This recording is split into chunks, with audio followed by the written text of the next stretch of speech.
Hey friends, it is Ben Marlin once again. This is a video for the stat course. I promised y'all that I would do something where I went over chapter one. I'm not testing you over chapter one. You don't have homework over chapter one, but there's some terminology that you might find useful for other classes. So I kind of feel the responsibility maybe to go ahead and talk about it. Okay. So I am not a PowerPoint guy, but this is something where it's a lot of material with definition-y sorts of things. So I'm going to use PowerPoints for it. I need you to remember that you have a pause button. So if you need to see something in this video and I went over it too quick, rewind and use the pause button. You might also want to see whether there is a speed button because some of this may kind of drag. So if you want to listen to me faster, I probably sound funny with a high voice. Anyway, though, we're going to take a look at that sort of stuff from chapter one. And I'm going to take off my glasses because now I have to read things. And I made the mistake of getting my new glasses without the bifocals. So here we go. Sharing the screen with you. And that's this one here. And then I should hit the presentation button, which, come on, let's play from start. All right. So that is not how that should be displaying. Wow. How annoying is that? Okay, well, fine. That's not how I would like for that to be displayed to you, but, or maybe it is. I'm working with two monitors, and so I'm not quite sure which is being displayed to you. Hopefully it is the one with just the one slide. So, all right, section 1.1. First thing to talk about here is what we're studying, statistics. And this definition is simply telling us that, well, you can read it. We're gathering information, and we are trying to give actual numerical descriptions of that sample data. It ought to go ahead and say a little bit more, which is that there is this notion of descriptive statistics and inferential statistics. Maybe that comes later on in this section. I forget. But descriptive statistics does what you think. It describes a group of numbers that group of numbers. It describes a population that you have gathered information on, whereas inferential statistics uses that information to try to make predictions about other things. So, all right. So memory booster, that's a weird word for it. We're going to use the terms parameter and statistic fairly often. A statistic is something that you calculate from a sample. And a parameter is going to be a number that exists, but that you may not know about a population. So, for example, if you talked about the average height of male students at Guilford College, for instance, there is such a number, but you can't really get it without actually going and measuring the heights of all the male students at Guilford College. Whereas a sample statistic, you could go take 20 guys, get their heights and measure them, and have the average of those 20 guys. Those numbers might not be the same, but they're probably going to be close, especially if you have a large sample. So anyway, though, so here is a bunch of definitional sort of things that'll show up. Population is going to be the group that you're interested in, whereas a sample is going to be some subset that you actually get the information on. So in that sample that situation I talked about earlier about getting the heights of all the male students at Guilford College, The population would be all male students at Guilford College, and the sample would be the 20 guys that you actually got the heights from. So, okay, a variable there is something that is varying, no surprise, but something that you're actually studying from the population. And then when we say something about the word data, that just means any information that you might gather, counts, measurements, observations, whatever. Okay. Notice here, though, can I highlight this? Nope, I cannot highlight. Great. So here, I think you can see the mouse. The word census means that you're taking information from the entire population. Usually that's not something that you can do with most of the populations you might be talking about. Then a parameter is information about the population, whereas a sample is a smaller group that you could actually take the information from and you calculate these statistics. And generally speaking, a sample statistic is usually an estimate for a population parameter. So let's see, this is a quick example asking us to identify the population in the sample. So you might pause here and see if you can do it yourself, and then come back. And in the first one, he says a survey, 359 college students at the University of Jackson were asked if they tried the October flavor of the month at the coffee shop. 83 of the students surveyed said yes. So University of Jackson, I don't know that particular university, but I suspect it has more than 359 students. So the 359 is not a population, but rather it's a sample, okay? And then the 83 surveyed said they'd tried the flavor of the month. That 83 is not the sample, but rather the proportion out of 359. So it'd be like 83 out of 359 have tried it, okay? On the B part, it says a survey of 1,129 households in the United States found that they listened to satellite radio. So the survey asked 1,125 households. That 1,125 is clearly not the number of households in the US. That is our sample. So the population would be all the households in the US. But yeah. And then the variable of interest is whether or not they had listened to satellite radio. So you would probably collect yeses and nos from them and then count how many said yes, like you did in part A. So, yeah. So the 359 who were surveyed is going to, that is wrong. Population, oh, nope, sorry. It's right.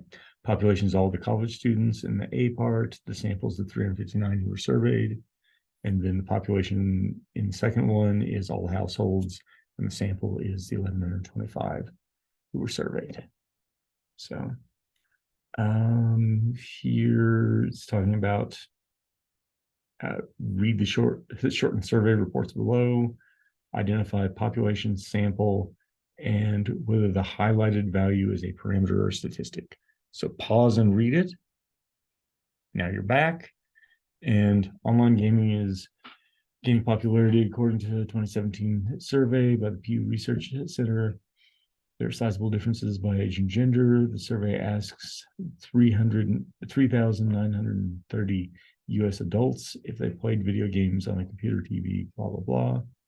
So your population in question is going to be all US adults, whereas your sample is the ones who were asked in the survey, so 3,930 of them.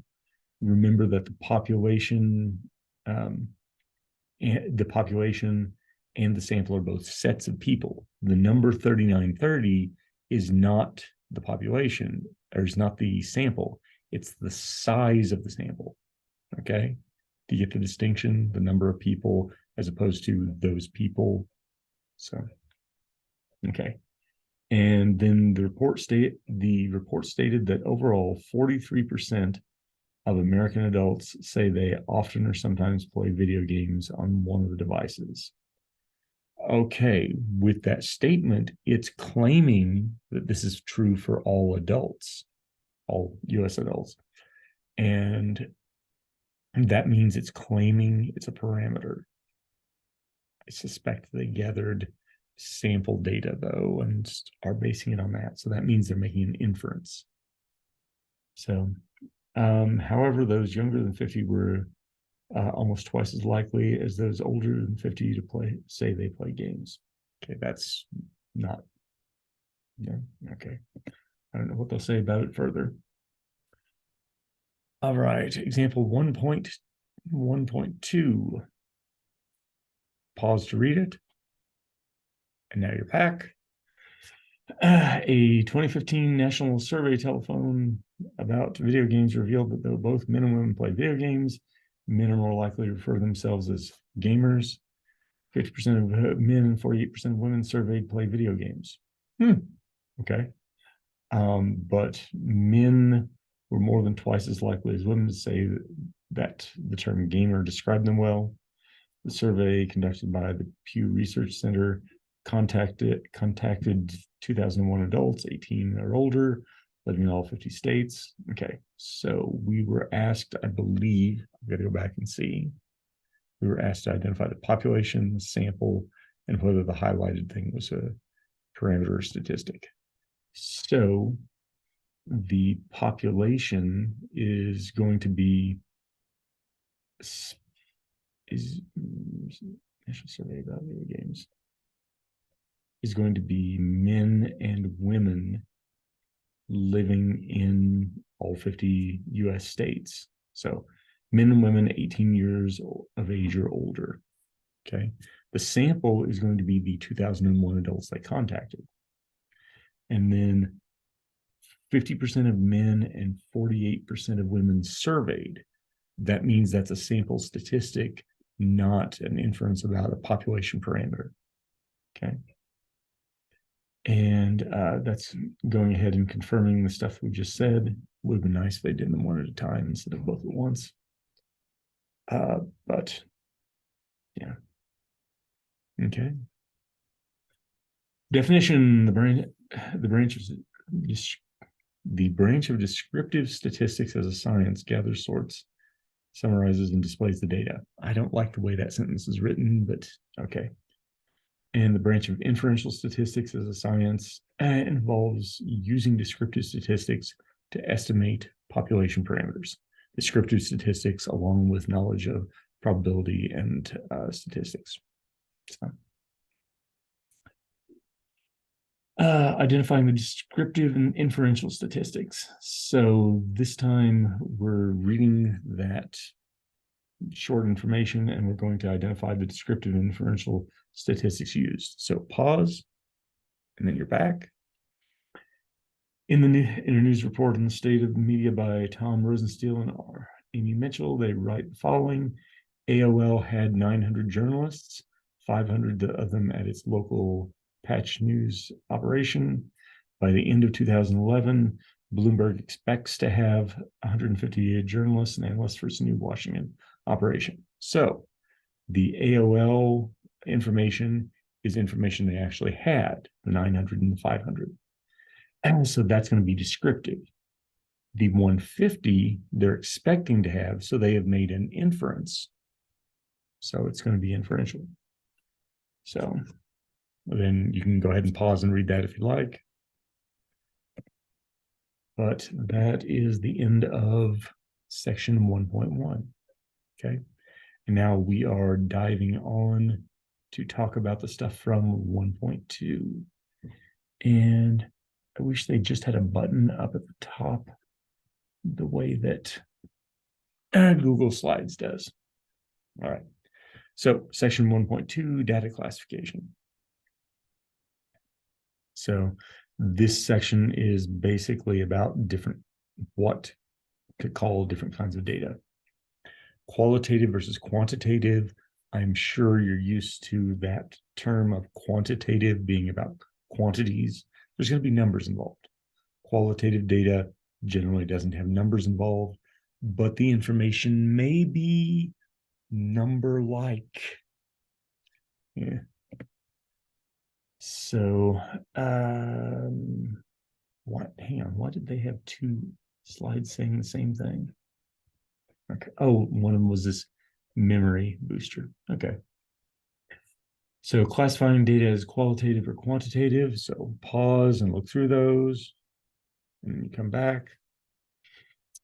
So the shades of a red paint in a home improvement store. There's not really numbers there, right? So that's qualitative.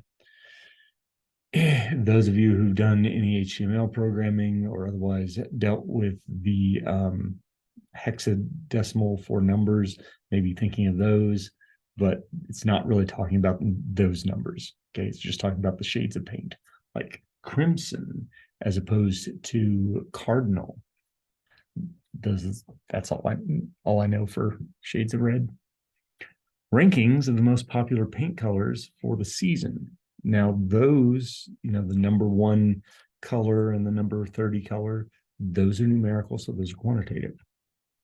The amount of red primary dye, as soon as they said amount, you could stop. That has to be quantitative, right?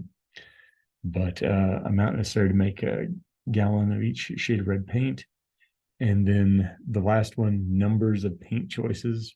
Again, numbers are quantities. So you know what that's going to be.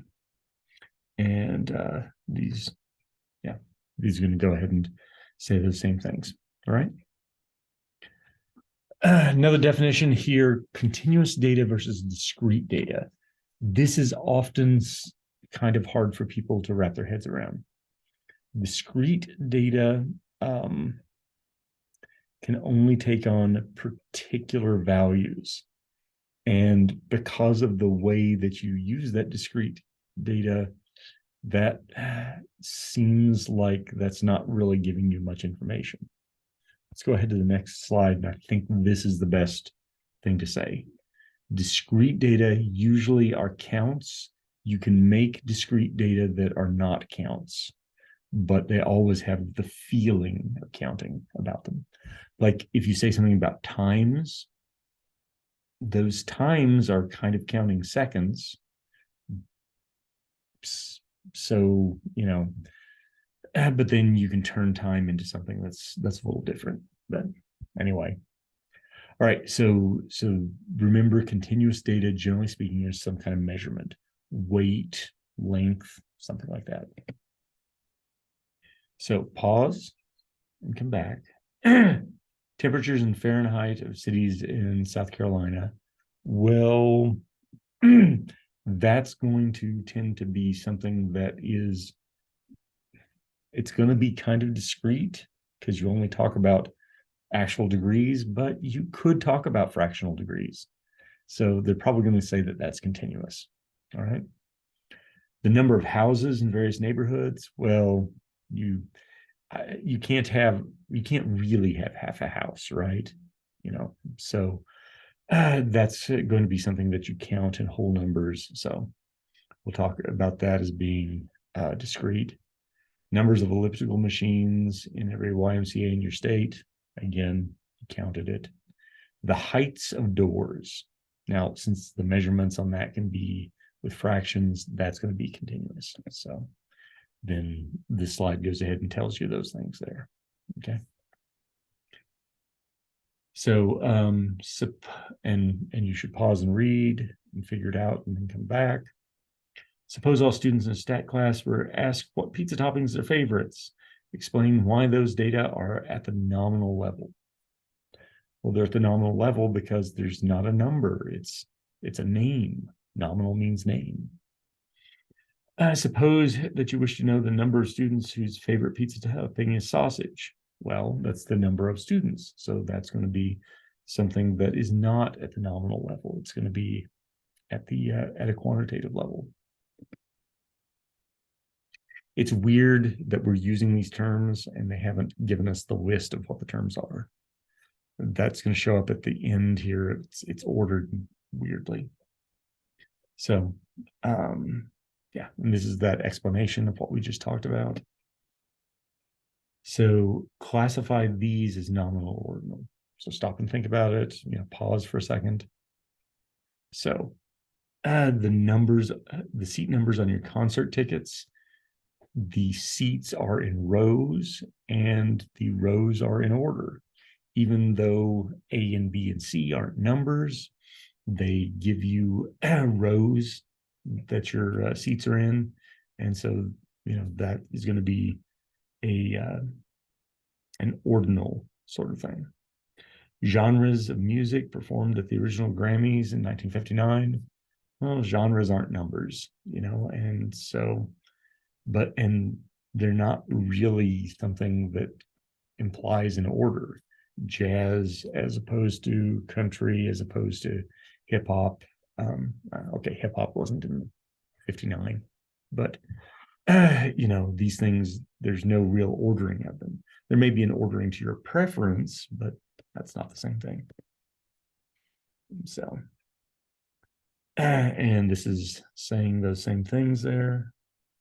So the birth years of your classmates are collected. So just imagine that. We're not going to actually do it, but just imagine it. What level of measurement are they?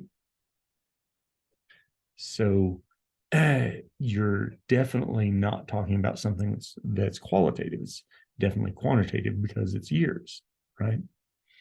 And then there is a question on that. Of course, it's beyond being ordinal. What's the next thing? Well, from the reading the text, and this hasn't shown up yet, you're talking about years, and you have these options of interval and ratio level. The interval stuff is where the differences between them are important. Ratio is when something being twice as much is important. Usually the way you identify these is that ratios level measurements, the meaning of 0 is important. Okay. So when we talk about years, a year 0 doesn't really make sense for what we're talking about. We're not really talking about the ratio between the years that people were born in, because they're all going to be pretty close to the same thing. You're not going to have somebody born twice as late into the Common Era or something. So, and this is that sort of explanation. The year 0 AD does not mean the beginning of time. Additionally, if I remember correctly, there isn't a 0 AD. It's 180 is the first year in the Common Era. So, okay, now we finally give all these definitions. This seems backwards to me, but whatever. Nominal levels are qualitative data. Ordinal level or qualitative data that have some sort of a meaningful order. Interval level or something where they're in a meaningful order and the differences are meaningful, but not so much the ratios between them. You don't say twice as long after 0 AD or something. And then the data at the ratio level are where saying something is twice as much makes sense to really talk about and is meaningful to what you're doing. So consider the ages and whole years of U.S. presidents when they were inaugurated. This is hilarious because of the Grover Cleveland and George H.W. Bush that I used the other day for the ChatGPT. So what level of measurement are these data? So does it make sense to talk about presidents and say something about this president was twice as old as that one or something? Probably not. Thinking about it, even the idea of somebody being 0 years old and being inaugurated can't happen because you have to be at least 35. On the other hand, John F. Kennedy was inaugurated, when he was inaugurated was, I believe, 43. And if we continue our trend, we're soon going to have some presidents that are 86. But yeah, we'll see, right? So this is that sort of explanation here. It says ages are at the ratio level. Okay, I'm wrong about this. So they can be ordered. The differences are meaningful. They are at the ratio level of measurement. So you can be twice as old as someone else. Yeah, but it's not something you really talk about. Yeah, whatever. This is their explanation. Okay. Memory booster, nominal is names, ordinal is order.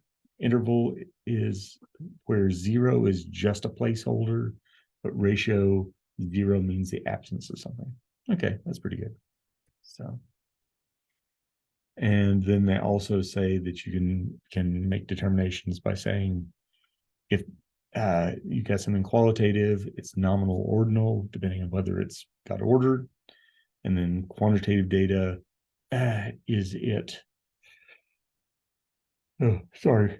Is the 0 meaningful? Meaning, is the 0 an absence of something? And if so, then it's a ratio. Okay. So classifying data, pause and look at this. Okay. So pause for a second to look at this and then come back. But the finishing times for runners in the Labor Day 10K race, 0 time makes sense there. So that's going to be ratio. Colors contained in a box of crayons. Well, I guess having an empty box is meaningful. So that's going to be ratio as well. Boiling points on the Celsius scale for various caramel candies. Now that's a tricky one because 0 being the freezing point, it has a definite meaning, but it doesn't mean the absence of heat. Ask your physics friends and they'll tell you that the absence of heat is happening at 0 Kelvin, which is like negative 273 in Celsius. So boiling points are going to be interval as opposed to ratio. Top 10 spring break destinations as ranked by USA Today. I don't, definitely not ratio. I don't think that's actually at the interval level. I think that's only at the ordinal level of measurement. Let's see what they say. Amount of time it takes, it's continuous. Wow, that's a lot of text to say this. So time of 0 represents the absence of racing. Okay. And also say that Andrew finished the race in half of Peyton's time. So ratio level. Color labels are qualitative. Okay, so qualitative, so that means that we have to think about then whether they are at the ordinal or nominal level. And because, that doesn't have a natural order, then we say that it's at the nominal level. And the boiling points here, we definitely know it's continuous and quantitative. And they're at the interval level. And it says that thing about the Celsius scale and the Kelvin scale. So, although it doesn't say Kelvin. And then the rankings cannot be meaningfully added or subtracted. The data is qualitative and they're neither discrete nor continuous, and they are in a specific order, so they are ordinal. Yay. So that is the end of 1.2. Let's talk about 1.3. Oops, I did not put it back at the beginning. Sim review and play from the start. Okay. So conducting a statistical study, we'll design the study. In that study, we have to know what question is going to be studied. And then we have to look at what population we're going to look at and what the variables are, what it is that we're going to record. And of course, we then need definition-wise to see about this idea of observational studies versus experimental studies.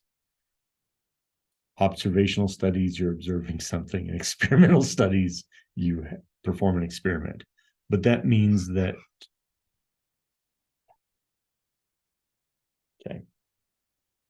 So that means that for these observational studies, the thing that you're doing is collecting data on something that already exists. Whereas experimental studies, you have something that you vary, that you change, and you see what effect that had on the variables. Okay. All right. And then saying something about collecting and organizing data. All right. And analyze the data to answer the question that you started with. So we're going to identify the population and the variables. All right. So stop and read this, and then we'll come back. Okay.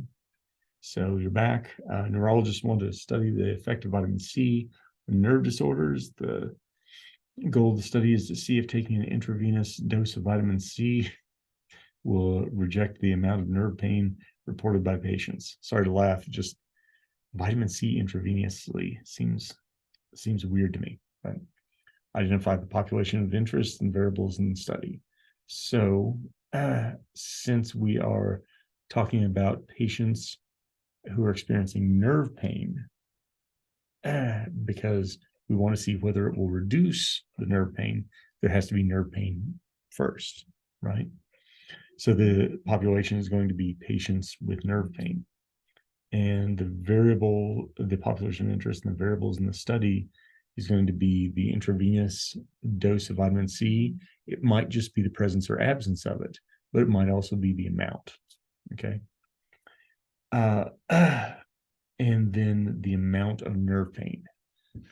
Now, amounts of pain are something that we don't measure very well. I'm sure that you all have been to the doctor at some point with some complaint, and the doctor says, on a scale of 1 to 10, how do you rank this? And that's always super hard because some people just automatically go to 10, because if they don't go to 10, the doctor doesn't listen to them. And other people, well, I read a webcomic one day that I thought really illustrated this well. A doctor asked somebody in the webcomic, rank your pain on a scale of 1 to 10. And the person in the webcomic said, what's that mean? And the doctor said, well, 1 is easily tolerable pain, and 10 is the worst pain that you could ever imagine. And the guy in the webcomic goes, like a 3, because he could imagine really horrible pain, So in any case with this, it's hard to actually do those measurements because people's standards are different. So, okay, you should just pause and read this. So, the variables of interest are the amount of vitamin C administered to a patient and the amount of nerve pain each reports. Okay. So memory booster, use experiments to draw conclusions about cause and effect. Oh, okay. Yeah, that makes sense. By doing something and not doing it and having a control group and stuff, then you can see what happens if you introduce something new. Okay. Observational study observes data that's already out there, and experimental generates data to help identify cause and effect. Okay. So pause and come back. Which type of study would you conduct, observational or an experiment? You want to determine the average age of college students across the nation. You can't change that. There's nothing you can affect in that. It has to be observational. Researchers wish to determine if flu shots actually help prevent severe cases of the flu. Well, then you form a study group. Some people get the vaccine and some people get a placebo. And then you study to see, or you collect data to see whether there's a difference. So, blah. A representative sample has the same relative characteristics as the population and does not favor one group from the population over another. Okay. So representative sample is what we're always striving for when we're sampling things. Yeah, I do not know what that has to do with anything. Okay. Stratified sample, a few members of each group. So when you have a population, you are breaking it into groups. A typical thing with this is ratings for TV or some other popular media. and you will break it into age groups. And some of the age groups are more valuable to advertisers, and so it's important for them to have more representation from those. Okay. Cluster sample has each member of a few groups. I don't think I understand what that means. That's very weirdly put. Okay. All right, so random sampling. When you put together any sort of study, ideally you are always doing something with a random sample. The reason that you are always using a random sample is that we understand fairly thoroughly how the probabilities work when we deal with a random sample. If the sample's not random, then it's harder to do an analysis of it. Okay.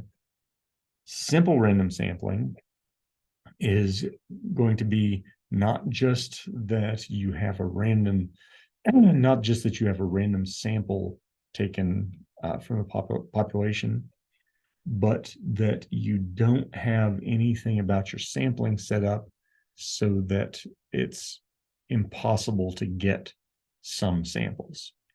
For instance, that stratified sampling I talked about earlier, if you had broken your population apart into age groups and you wanted to make sure that you had some people from each age group, then that can't be a simple random sample because it's not possible to get a sample that's just people from one age group.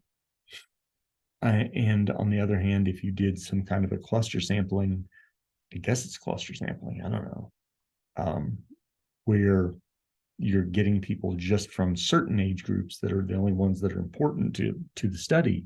Well, it's not possible to get people from the other groups into your sample. Therefore, it's not a simple random sample. Again, random sampling and simple random sampling is all about making sure that the probabilities that we can work out are going to be the same probabilities as happen with your sampling. So it just skews things if you don't have that. So, I said something there about stratified and cluster sampling. I think these slides are out of order. So, okay. Then systematic sampling, every member. That's badly written. Okay. So systematic sampling means you have some system of how you're sampling. For example, you might be taking every third member of a group that you're looking at in order to form your sample. Okay. Convenience sampling is what it sounds like. You are taking a sample, however the hell you can get one. You know, you go to the mall and you stand out front of the mall. Man, y'all don't go to malls. Sorry, I grew up going to malls because I'm old. But somebody maybe stands outside of the mall and asks people to fill out a survey on their way in. So common sort of way to gather information. All right, identifying sampling methods. Let me ask you to pause and see if you can identify them and then come back. So a pollster surveys 50 people in each of a senator's 12 voting precincts.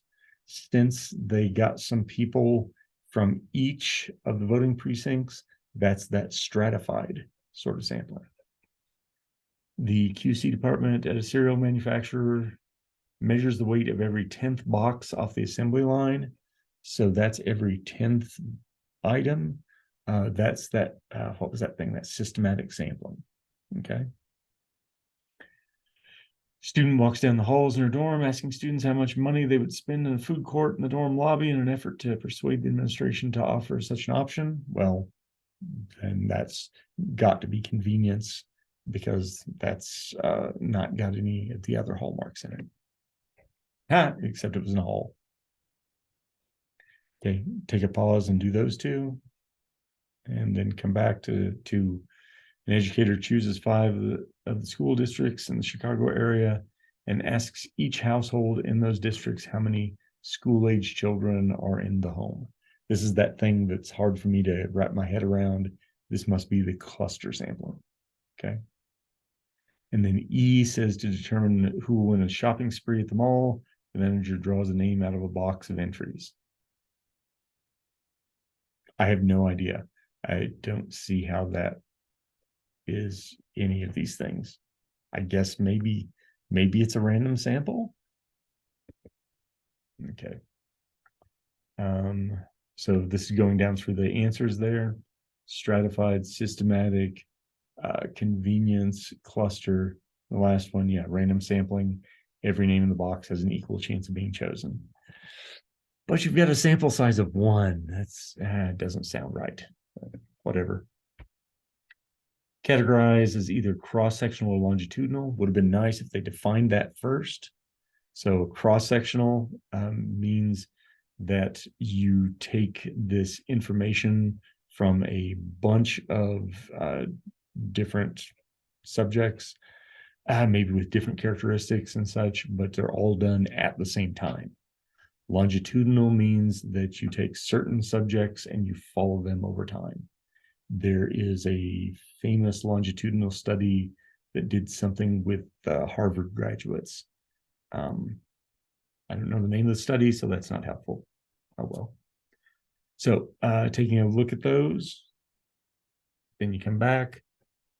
A group of 220 patients is followed for 15 years. Bang, that's longitudinal in order to determine the long-term health effects.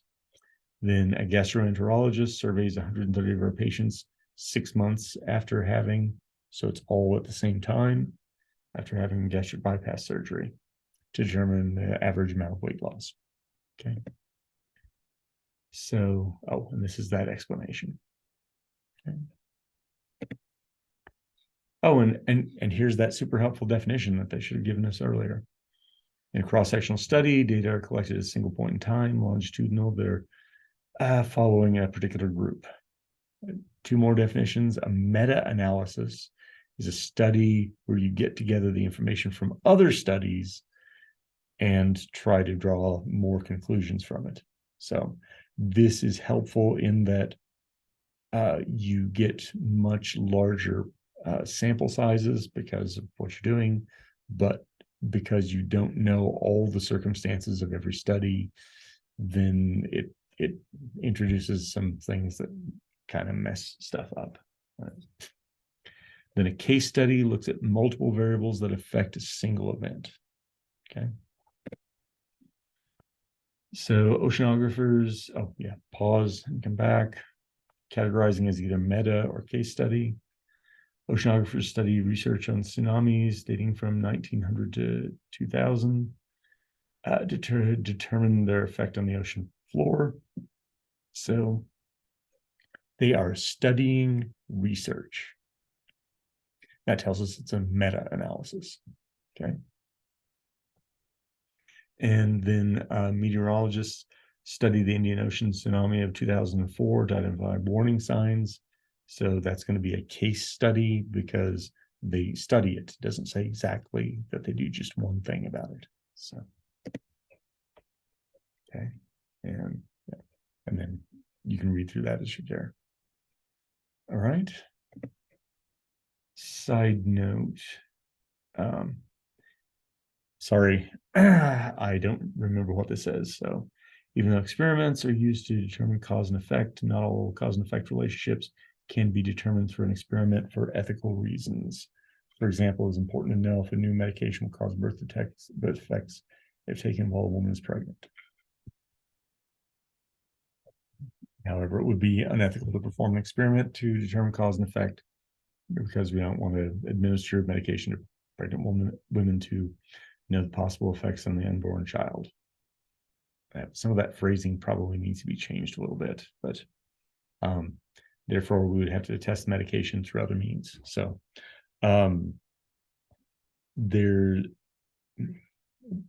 anytime that you're doing research that involves human subjects, we talk about having an institutional review board that helps people determine whether it's okay to do that.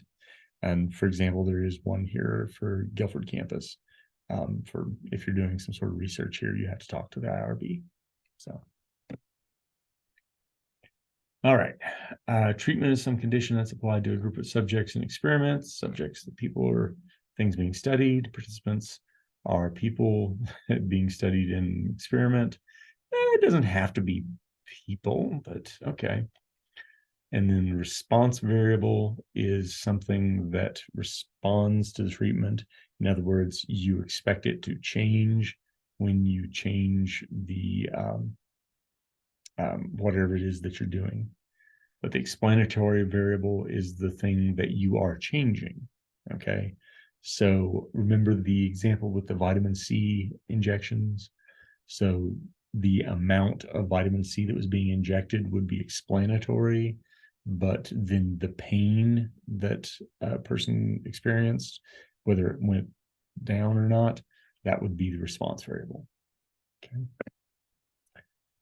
Principles of experimental design: randomize the control and treatment groups. What that means is that you should try to set up things where you have people being assigned to both the treatment group and the control group.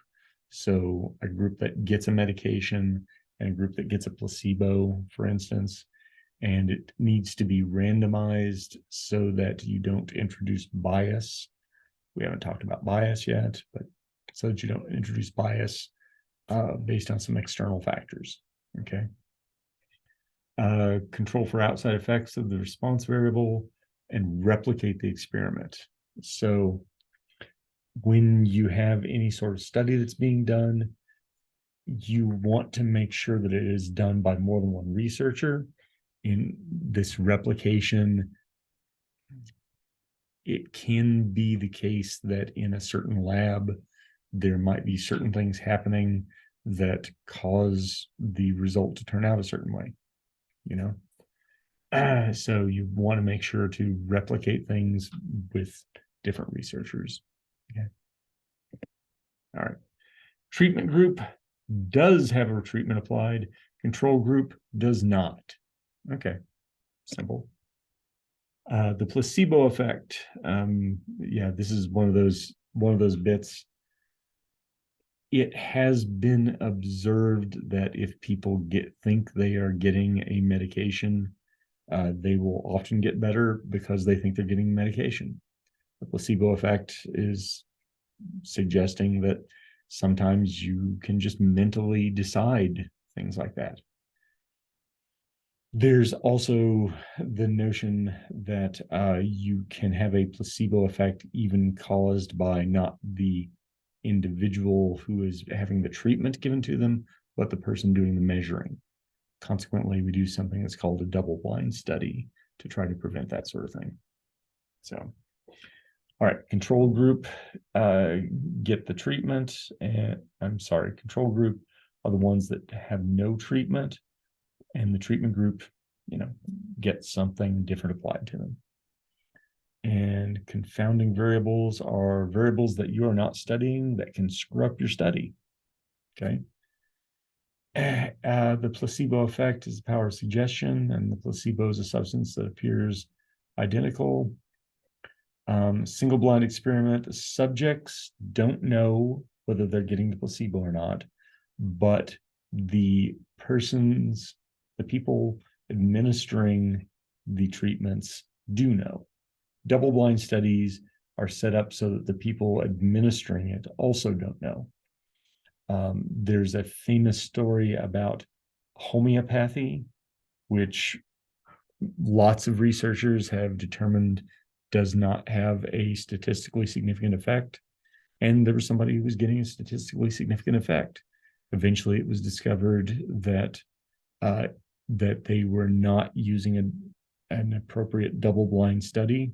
And once that was done, suddenly the effect just vanished. So, okay, identifying parts of an experiment. Oh, Lord, I forget what all these are.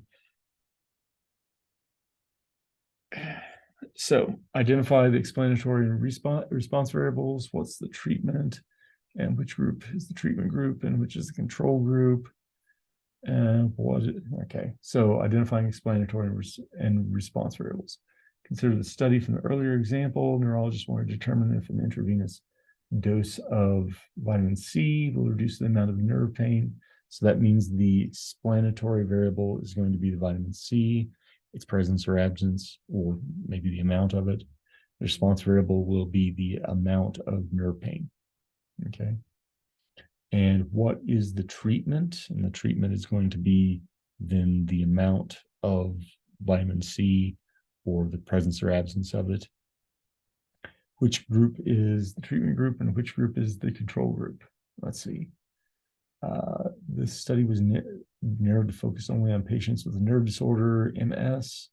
After study approval, they solicit volunteers who are experiencing nerve pain. The participants are randomly assigned to the two groups, each having 20 participants. Group A are administered intravenous groups of vitamin C, and their nerve pain is tracked. Those in group B are administered intravenous doses of saline, and their pain levels are also tracked. So the ones who are getting vitamin C are in the treatment group, and the control group are the ones who are getting the saline. Okay. What's the purpose of administering the saline to group B? And that is so we can observe if the placebo effect seems to be a factor in this experiment. And is this single blind or double blind? Let's see. Patients are not told which of the two groups they're in. However, the nurses administering the IVs are aware of the group assignments. So that means it's single blind as opposed to double blind. Okay. And then we've got this, which you can pause and read if you'd like.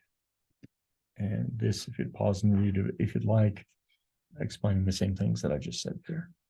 So, and then this one as well. Okay. So as you read the paragraph on the IRB, you may have thought the phrase unnecessary harm was strange. After all, isn't all harm unnecessary? Not really. When you have a sinus infection, go to the doctor. They give you a shot and administer the medicine that'll make you better. I haven't gotten a shot for my sinus infections. I always get pills. So, but yeah, there's when somebody has surgery, surgery often involves some cutting that has to be done in order to make somebody better. So, okay, this clearly meant to have that slide before the other one. Sorry. Okay. The last one there, informed consent involves completely disclosing to participants the goals and procedures involved in a study and obtaining their agreement to participate. Okay. So, all right. And that is section 3. And now we're going to do section 4. All right. This one's relatively quick though. So, slideshow play from the beginning. How to critique a published study. Now, this is something you may want to return to because at the end of the semester, I am asking you to find an article and to talk about what the article says, and consequently to critique that article as you're going along. Okay. So consider the statement found in a popular bottle of shampoo. It makes hair 60% smoother. Name some of the questions that will help you determine the validity and applicability of that claim. Okay. So there's not a single set of correct questions. So when you critique things, there's lots of different things that you can say, but some parts that come up are smoother than what? Is it smoother than other shampoos, or is it smoother than not having shampoo? And under what conditions? Did you lather, rinse, repeat, or did you just lather and rinse? I never bother to repeat because I don't have enough hair to really worry about washing it more than once. How do they measure smoothness? Weirdly, I kind of know on this one that there is a way to do this, that you can take a hair under a microscope and run a blade over it or something and see whether there's these little filaments that come up. It's weird, but conditioner is supposed to actually make that not happen. So anyway, what types of hair were tested? Right? Because my hair is pretty easy to smooth. Some of y'all may have hair that yeah. But what do they mean by smooth? This continues to be kind of weird. So, in what type of weather was it tested? Because if you got a bad hair day happening and you compare that to somebody using the shampoo on a not bad hair day, okay. All right, a bunch of definition things here. So bias is if you are doing something with a study that favors one particular outcome. The bias may be intentional or it may not be intentional. There were lots and lots of examples in the past that, they still occur, but there have been lots of examples in the past of really bad bias out there of people determining things medically that just don't make sense because they did studies with an assumption of what their outcome was going to be, yeah.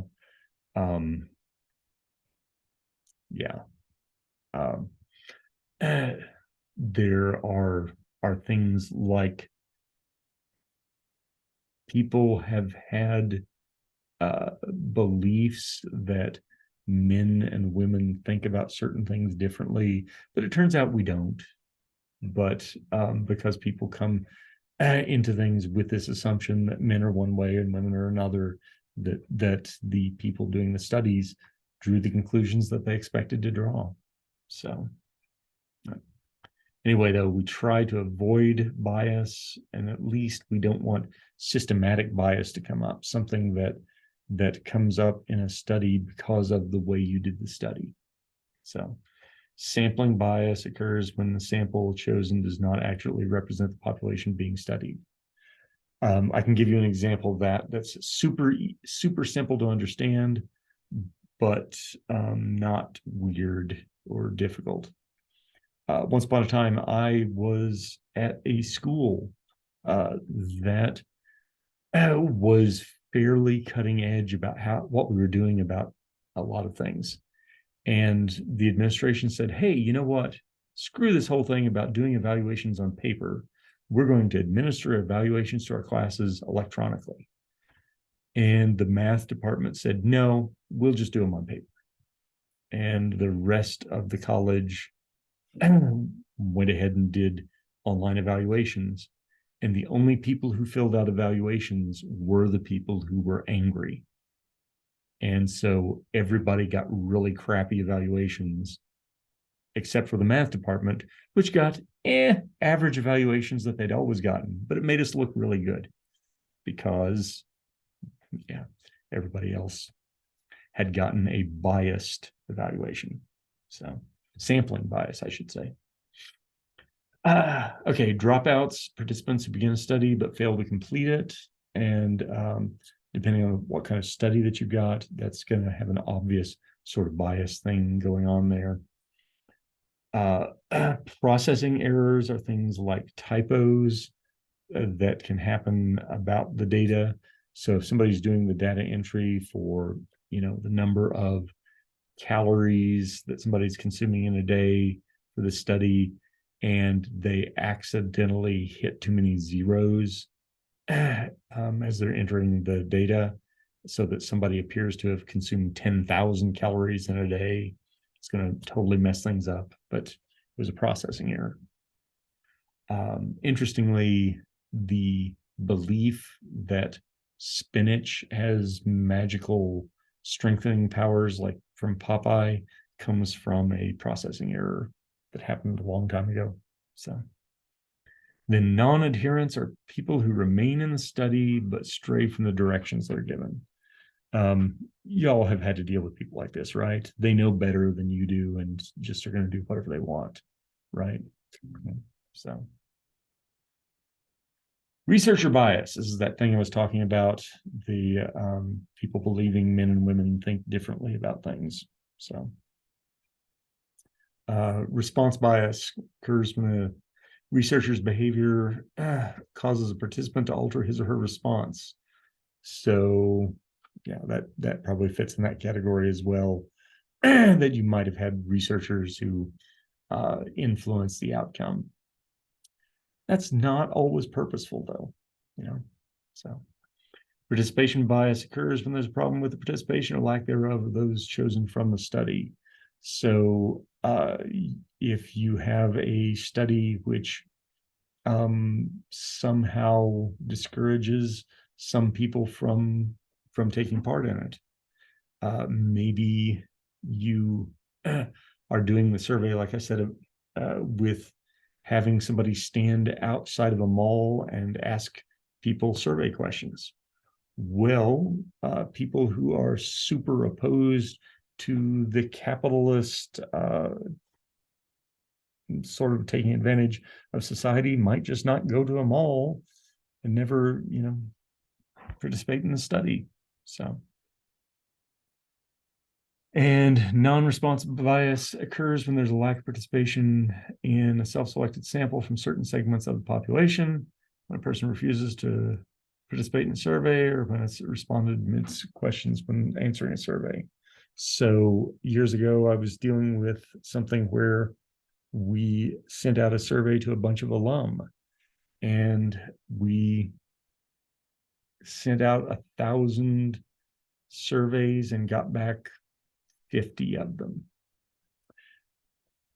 And that is going to end up causing a weird bias in it of you only got the response from people who had the time to respond, So, okay.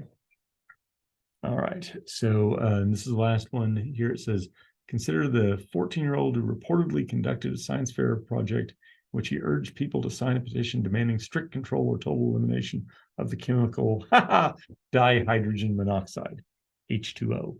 So after listing its detrimental properties, he asked 50 people if they supported a ban of the chemical. 43 said yes, 6 were undecided. And only 1 knew what the chemical was. I will share with you once that I and a friend once got together with something where we decided to pretend to have a marketing survey, and we were offering free water to people. It was literally free water that we were just giving to people, and we then had them fill out a survey. And the first question was, since sampling our free water, have you noticed any of the following symptoms? Nausea, vomiting. And every person who read the survey just immediately went, oh no, what have I done? So kind of silly, but like the survey about water. All right, that's way more than you need for this. I'm not testing you over it, but if it's helpful for you, great. If it's not, well, this is like an hour of your life that you'll never get back, and I'm sorry. So, all right, I will see you all in class. Take care. Thanks for listening.